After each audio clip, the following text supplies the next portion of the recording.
Like his father, Sean was a fisherman. He worked each day on the sea. The work was easy for Sean. Shan! It was in his blood. He was born to fish. His life was simple, but he was lonely. The fishing boats came back to the docks each night. The men pulled up their boats. They picked through the fish. They folded the nets. They walked fast to the village. They met their waiting families. Sean walked home alone in the moonlight by the rocky shore. Smoke came from the chimneys. Families sat inside. Sean had no wife and no family. His house was dark, cold, and empty. He was not happy. Life on land was too slow for Sean. He liked to row his boat on the waves. He liked to fish at night. The sea has magic and mystery, his father had said. Sean had heard the stories many times. He had heard about mermaids, sea snakes, and water spirits. They lived under the sea. They almost never showed themselves to people. The sea has many secrets, his father used to say. Sean's father told him about the Selkies. His father said that some seals were really people in skins. They could take off their skins like clothes. Sean's father pointed to the seals on the rocks. Look how round their eyes are, he said. They look like ours. They are just like us. These were the stories all fishermen told their children. But Sean did not believe. One night, Sean walked and heard voices. He heard laughter. He walked toward the sound. He looked over the rocks and saw 3 young women. They danced on a flat rock by the waves.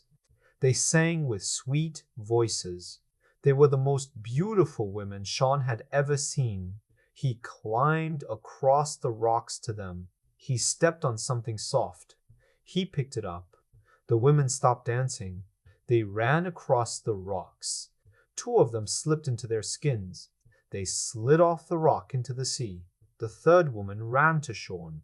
She saw her soft skin in his hands. She looked at him and smiled. You must choose, she said. You can give me my skin, and you will never see me again. You are a seal? He asked the woman.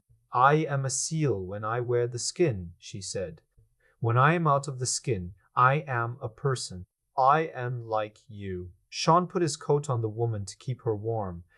I will give you a good life here on land, Sean said. You will have a house in the village. You will have children, but you must stay here forever, he said.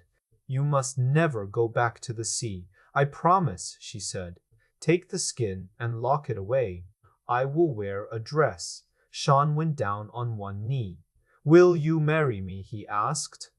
Yes, said the woman. I will. Sean took her to his lonely house. He made a fire. He made a fire. She warmed herself. He hid the skin in a chest. Then he hid the key. The woman asked many things. She wanted to know about life in the village. People love their families, Sean said. Children are important. Work is important.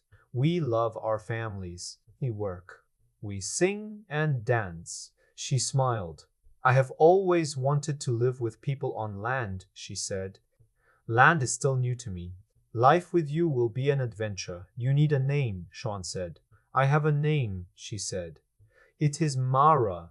Mara loved her new life on land. She loved Sean. She loved to be his wife. She loved the people of the village. She learned their names and their ways. She learned the stories of the villagers. It is strange, she said. The villagers tell stories about sea people. My people tell stories about land people. They called her Sela. She had big, round eyes like her mother. She was pretty like her mother. She also loved the sea. Years passed. Mara and Sela went to the dock each day. They waved to Sean as he rowed his boat to sea. Mara watched Sean row on the waves. She looked at the ocean. She missed her people. She missed the sea. One day, Sean came home and saw Mara crying. Why are you crying? Sean asked. I love you and Sayla, Mara said. But I miss my family. I miss the sea people. We are your family, said Sean. I did not know I would feel like this. I was not made for land. I must swim in the deep water. I must move with the tide. Sean took an old rusty key from his pocket. He held it. Then he gave it to Mara. Mara took the key. She kissed Sean. Then she ran to the shed. The skin was folded in the chest. Mara put it on. She jumped into the water. She was happy again. Sean and Sela walked by the sea each night. Sean told Sela stories about the sea. Sometimes, when they walked, a seal came close. They knew it was Mara. They knew it by her pretty, happy eyes.